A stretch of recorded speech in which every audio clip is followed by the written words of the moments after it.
semuanya, selamat wayahkio ya dimanapun kalian berada. Kembali lagi bersama Mamang dan di video kali ini kita bakal lanjutin manhwa Trans Institute. Kita masuk di part 35. Di awal video ini, di masa lalu, monster tipe main yang diciptakan berkisar 5-6 star. Namun monster tipe main di depan Dream Team adalah Draugr. Monster 10 star yang luar biasa. Itu bukanlah sebuah monster yang bisa dikalahkan oleh kadet-kadet akademi. Seluruh murid di Dream Team mungkin akan tamat. Saat kemudian, bersamaan dengan Dream Team yang mulai terkena efek serangan mental yang membuat mereka berhalusinasi, Lee Do-hyun juga tiba di ruangan staf penyelenggara yang mengatur dungeon buatannya. Seketika itu juga, Lee Do-hyun berteriak, menyuruh para staf penyelenggara di sana untuk memberitahu Dream Team untuk segera keluar dari dungeonnya. Di tengah kepanikan mereka, seorang staf mengatakan pihaknya sudah mengirimkan seseorang, tapi karena overload tidak mungkin untuk mengaksesnya. Mendengar hal itu, Lee Do-hyun pun menekankan kalau begitu hancurkan mana core-nya atau potong mana supply-nya agar Dream Team masih bisa diselamatkan. Namun, alih-alih langsung melakukannya, para staf di sana malah mengkhawatirkan biaya implementasinya jika mereka melakukan hal itu, yang membuat Lee Do-hyun semakin marah. Ia bahkan mengumpat jika mereka bajingan gila. Bagaimana bisa mereka membiarkan orang mati daripada mengorbankan beberapa miliar? Terlebih lagi, orang-orang itu adalah kadet dengan masa depan yang sangat cerah. Mendengar teriakan kemarahannya, para staf itu pun akhirnya mau melakukannya. Namun, berusia staf di sana akan melakukan sesuatu. Mereka semua, bahkan para penonton di luar kembali dikejutkan ketika melihat situasi dungeonnya, di mana meskipun Minhyul dan Soohyun terkena efek serangan mental, Kim Jun malah nampak baik-baik saja. Kita mundur ke beberapa saat sebelumnya, pada saat di mana Draugr melancarkan serangan mental tepat setelah kemunculannya, yang langsung membuat Minhyul dan Soohyun berhalusinasi. Tidak, aku tidak melakukannya. Itu bukan aku. Jangan bunuh dia. Jangan bunuh ayahku. Tidak. Meski mereka berdua langsung merasakan efeknya, Kim Jun yang tak langsung merasakannya tentu merasa kebingungan apa yang terjadi dengan mereka berdua. Namun, di saat Kim Jun mengkhawatirkan mereka berdua, perlahan-lahan sebuah bisikan datang ke pikirannya. Kau pasti senang karena terus menang kan? Tapi berapa lama itu akan bertahan? Bukankah kau tahu kalau kau bukan siapa-siapa? Dasar tidak berguna. Apa kau pikir itu akan bertahan meskipun kau menjadi profesional? Bisikan-bisikan itu pun membuat Kim Jun terkejut karena mempengaruhi pikirannya. Namun, bisikan itu hanya bertahan sebentar saja, di mana pikiran Kim Jun kembali merasa jernih, yang membuat Kim Jun sendiri, monster Draugr-nya, staf penyelenggara dan para penonton di luar merasa kebingungan. Di tengah kebingungannya, Kim Jun semakin dibuat keheranan dengan pemberitahuan sistem yang memberitahunya jika progres lecture dari ketaga utama mengalami beberapa persen kenaikan. Meski begitu, Kim Jun tak hanya tinggal diam dengan semua itu.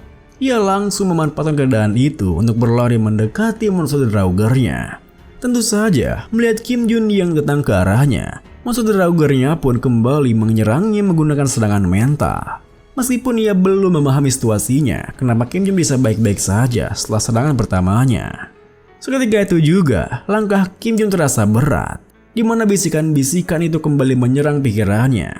Jujur saja, jika Transition Academy tidak ada, kau bukan siapa-siapa kan?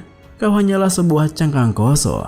Apa kau pikir kau melakukannya dengan baik? Bajingan tidak berguna, munafik, semuanya tak ada berarti apa-apa. Meski bisikan-bisikan itu terus menyerang pikirannya, kali ini Kim Jun menyadari jika pikiran bawah sadarnya sedang dikikis oleh pikiran jahat Draugr, yang merupakan benih-benih kecemasan dan keraguan yang dipendamnya. Namun, bersamaan dengan bisikan-bisikan tersebut, ajaran Siddhartha Gautama kembali terngiang di kepalanya, yang menjernihkan pikirannya perlahan-lahan, bahkan membuat langkahnya semakin ringan. Jangan menyerah dengan imajinasimu, karena sebuah kejadian membuat hubungan, dan hubungan itu mengarah pada takdir. Kebetulan itu pada akhirnya akan menempa takdirmu. Berkata hal itu, Kim Jun pun bisa terus melaju, bersama dengan progres lecture dari Gautama yang semakin meningkat. Tentu saja, monster Draugr tak hanya diam melihatnya. Ia kembali menyerang pikiran Kim Jun dengan lebih kuat dan memunculkan sisi lain dirinya, semacam ego yang muncul dari kecemasan dan juga keraguan di hatinya. Kebetulan, satu kata itu akan membuat semuanya terjadi. Bagaimana jika kau bukan murid di Akademi Transcendence? Bagaimana itu tidak terjadi padamu? Pada akhirnya, kau bukan siapa-siapa. Entah itu pada masa lalu atau sekarang. Kau tidak bisa mencapainya sendiri kan? Bisikan-bisikan yang lebih kuat dari sebelumnya, bahkan mewujudkan ego yang dipendamnya, tentu mulai menembus pertahanan mental Kim Jun sendiri. Namun, sebelum mental Kim Jun runtuh sepenuhnya dalam bisikan itu, ajaran Siddhartha Gautama kembali menguatkan hatinya. Seorang yang depresi berbicara tentang masa lalu, sementara orang yang cemas berbicara tentang masa depan. Orang yang berdamai dengan dirinya sendiri berbicara tentang keadaan sekarang. Jika seorang pelukis menjadi serakah dan sembarangan memberi banyak warna di kanvasnya, pada akhirnya seluruh kanvas itu akan berwarna hitam. Terkadang kau butuh melepaskan beban di hati. Jika kau bingung, terimalah keadaanmu sekarang. Naiki hijaunya gunung dan berbaring, dengarkan riak air, dan lihat awan yang mengapung di langit, seperti gunung, air, dan daratan di sekitarmu. Pada akhirnya, bukannya kau juga anak dari dunia ini. Kau layak menjadi sesuatu sesuai tempatmu berada, meskipun kau tidak merasakannya. Saat itu, pikiran negatif dari bisikan Draugr dan pikiran positif dari ajaran Siddhartha Gautama saling berbentrokan di pikiran Kim Jun. Meski ajaran Siddhartha Gautama bisa menekan bisikan Draugr, bisikan Draugr lebih kuat lagi menyerangnya. Sesuatu yang berlimpah saat ini, ketenangan pikiran kah? Itu terdengar hebat, bukan? Tapi apa kau yakin layak mendapatkannya? Apa kau yakin hidup dengan semaksimal mungkin? Tentu saja, ajaran Siddhartha Gautama kembali menguatkannya lagi dan lagi. Seperti apa Tathagata di matamu? Untuk makhluk hidup yang ingat, mungkin mereka akan berkata bahwa ini adalah an omniscient existence, keberadaan yang maha tahu. Setelah mengingat wujud berterhormat Tathagata, mereka mungkin akan berpikir seperti itu. Namun, Tathagata itu tidak hanya membuat momen hebat yang diingat dunia. Faktanya, kita menerima dan belajar sesuatu yang baru di setiap momen kehidupan kita. Penggambaran hebat yang diingat dunia tidak lain adalah pemberian sesuatu yang telah diterimanya dalam hidup. Jika kau tidak menerima momen di hidupmu, kau tidak punya sesuatu untuk diberikan. Jika kau tidak punya sesuatu yang melekat padamu, kau tidak punya sesuatu yang dibagikan. Seluruh momen selama kita bernapas membuat kita menjadi diri sendiri dan memberikanmu kekuatan di momen kritis. Kini setelah mendengar ajaran Siddhartha Gautama, pikiran Kim Jun pun tercerahkan, yang buatnya bisa menyingkirkan sosok egois lain dirinya dan langsung berlari menuju monster di Draugr yang hanya beberapa meter di depannya. Namun, di saat Kim Jun semakin mendekatinya, monster Draugr-nya yang merasa terancam langsung mengerahkan seluruh kekuatannya untuk mempertahankan eksistensinya. Saat itu, semua saraf di tubuh Kim Jun kesemutan, layaknya serangan listrik yang membuatnya tak bisa menggerakkan tubuhnya. Tetapi, perlahan-lahan ada kehangatan yang menjalar dari hatinya, yang membuatnya bisa kembali bergerak, karena benih-benih keraguan dan kecemasan yang ia pendam di hatinya telah menghilang. Di mana Kim Jun tidak tergoyahkan dengan pikiran jahat. Dengan kata lain, ia memiliki hati yang tak akan goyah. Lalu, bersamaan dengan tubuhnya yang bisa kembali bergerak, Kim Jun menggenggam erat tombaknya menggunakan God Strength. Hingga akhirnya ia tiba tepat di depan monster Draugr. Tentu saja, melihat Kim Jun yang bisa selamat dari bisikan-bisikan jahatnya, membuat monster Draugr terkejut panik kebingungan.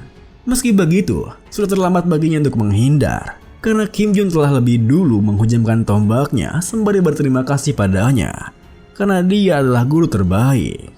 Bersamaan dengan tombaknya yang menembus tubuh monster Draugr, area di sekitarnya pun mulai bercahaya, bahkan membuat danger-nya tak lagi bisa dipantau dari luar. Tentu saja, hal itu sontak mengejutkan para penyelenggara, bahkan para penonton serta para peserta yang menonton dari luar. Lee Do-hyun bahkan terdiam di tempatnya. Otaknya belum bisa mencerna apa yang dilihatnya. Bagaimana bisa Draugr, monster 10 star tipe main, dikalahkan oleh seorang kadet akademi? Bukan lagi rahasia umum jika tak ada seorang pun kadet di sana yang bisa bertahan melawan serangan mental Draugr. Selain itu, serangan fisik tidak bekerja padanya karena Draugr adalah monster tanpa tubuh fisik. Karena itu, hanya seorang Soul Saiyan yang bisa mengatasi 8 Dungeon Draugr yang muncul di Korea pada masa lalu. Tetapi sekarang, monster itu dibunuh hanya dengan sekali serang oleh seorang kadet bernama Kim Jun. Semua hal itu membuat Lee Do-hyun menghela napasnya panjang. Ia menertawakan keadaannya karena Kim Jun bukan seorang yang bisa direkrut oleh guild seperti mereka. Di sisi lain, di ruang tunggu para tim, Jung Si-woo begitu terkejut dengan apa yang dilihatnya. Bagaimana bisa ini terjadi? Monster bintang 10 dikalahkan begitu saja. Bahkan jika seorang penyihir menggunakan skillnya, setidaknya itu monster bintang 8 atau 9. Mulai dari bintang 9, menyerang monster akan sangat tidak mungkin, kecuali seorang manter rang S. Jika itu Lee Ha-yeon, apa dia bisa melakukannya? Saat itu juga, Jung Si-woo menyadari jika dirinya tidak mungkin bisa mengusulnya. Kita beralih kembali pada Kim Jun yang nampak begitu kelelahan. Bahkan tubuhnya yang gemetaran harus ditopang menggunakan tombaknya agar bisa masih berdiri. Saat itu, Kim Jun merasa, meski untung saja tidak pingsan seperti kejadian di Dungeon Riot. Apakah mungkin tubuhnya begitu karena peningkatan progres dari Lexus Tenaga Utama yang kini telah mencapai 31,7%. Selama periode 90 hari, rasio prosesnya hanya 17,5%, tapi sekarang sudah mencapai 31,7%, yang menaik 14,2% dalam waktu yang singkat. Peningkatan itu pun membuat Kim Jun berpikir, jika monster yang dilawannya, Draugr, dalam beberapa hal, dia adalah pengajar yang baik. Atau bisa dibilang, Draugr adalah mesin peningkat rasio proses leksurnya. Saat kemudian, Minhyul dan Suyeon pun tersadar dari halusinasinya, yang tentu langsung terkejut ketika melihat Kim Jun yang sempoyongan, yang mana membuat mereka tersadar. Ya, Kim Jun telah mengalahkan monster Draugr-nya sendirian. Melihat reaksi mereka, Kim Jun pun meminta mereka untuk tetap tenang dan membantunya untuk segera keluar dari dungeon-nya. Namun, baru saja mereka keluar dari dungeon-nya, tanpa memedulikan keadaan Kim Jun yang dipapah oleh Minhyul dan juga Suyeon, para scout guild yang telah menunggunya langsung menghampiri mereka bertiga ketika itu juga. Mereka semua menggebu-gebu menawari Kim Jun untuk masuk ke guild mereka. Dengan iming-iming, mereka akan memberikan apapun yang Kim Jun inginkan. Bahkan jika itu adalah menjadi posisi guilder mereka, mereka pasti akan langsung menyerahkannya pada Kim Jun. Tentu saja, hal itu membuat Kim Jun, Minhyul dan Suyeon tersentak kebingungan. Untungnya, sebelum keadaan mereka menjadi lebih parah lagi, di mana mereka mulai menyodorkan kartu nama guild mereka dengan paksa, para staf penyelenggara di sana langsung mengamankan mereka bertiga. Para staf bahkan memarahi mereka, karena Dream Team baru saja terluka karena serangan mental, dan pihaknya perlu meriksa mereka terlebih dahulu. Beberapa saat kemudian, setelah menjalani pemeriksaan singkat, Nuna Seoyun mendatangi mereka di ruangan perawatan. Dengan wajah penuh rasa khawatir, Nuna Seoyun bertanya, apa semuanya baik-baik saja? Kim Jun pun menjelaskan, untung saja tak ada yang terluka karena trauma. Minhyul dan Suyeon hanya tertidur, dan dokter telah memeriksa kondisi mereka dan tidak menemukan adanya gejala parah. Mendengar hal itu, Nuna Seoyun menanyakan keadaan Kim Jun sendiri, yang dijawab langsung Kim Jun jika ia baik-baik saja, meski ia merasa sedikit lesu. Seketika itu juga, Nuna Seoyun menghela napasnya lega.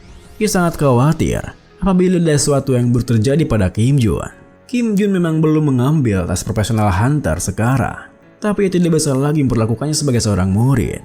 Hanya dalam beberapa bulan saja, Kim Jun sudah jauh melebihi kekuatannya. Saat itu, Nuna Seoyun merasa hal itu sudah ditentukan sejak pertemuan pertama mereka. Ia juga mendapatkan sesuatu darinya.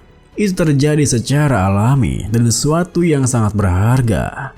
Namun, ada suatu perasaan yang membuatnya merasa aneh. Perasaan apa yang ia rasakan di hatinya? Melihat tingkah Nuna Seoyun yang aneh yang terus menatapnya, Kim Jun pun bertanya, apa ada yang aneh dengan dirinya? Nuna Seoyun pun tersenyum menggelengkan kepalanya. Jika tak ada yang aneh dengannya, tentu saja hal itu membuat Kim Jun kebingungan. Namun di tengah kebingungannya, terdengar ketukan pintu dari luar, diikuti dengan kemunculan mesin negosiasi Pak Lee yang memasuki ruangannya. Tentu saja, kehadiran Pak Lee di sana membuat Kim Jun terkejut. Kenapa Pak Lee datang ke sana? Bersama dengan Seoyun yang menyapanya, Pali pun mengatakan ia datang ke sana karena mendengar suatu insiden. Kim Jun pun tersenyum menekankan, apakah Pali datang ke sana karena insiden Draugr? Alih-alih langsung menjawabnya, Pali malah terdiam menatap Kim Jun dengan senyuman di wajahnya. Terima kasih buat teman-teman semua yang udah nonton. Mohon maaf jika ada salah-salah kata atau pengucapan Mamang yang kurang jelas. Sampai jumpa di video berikutnya.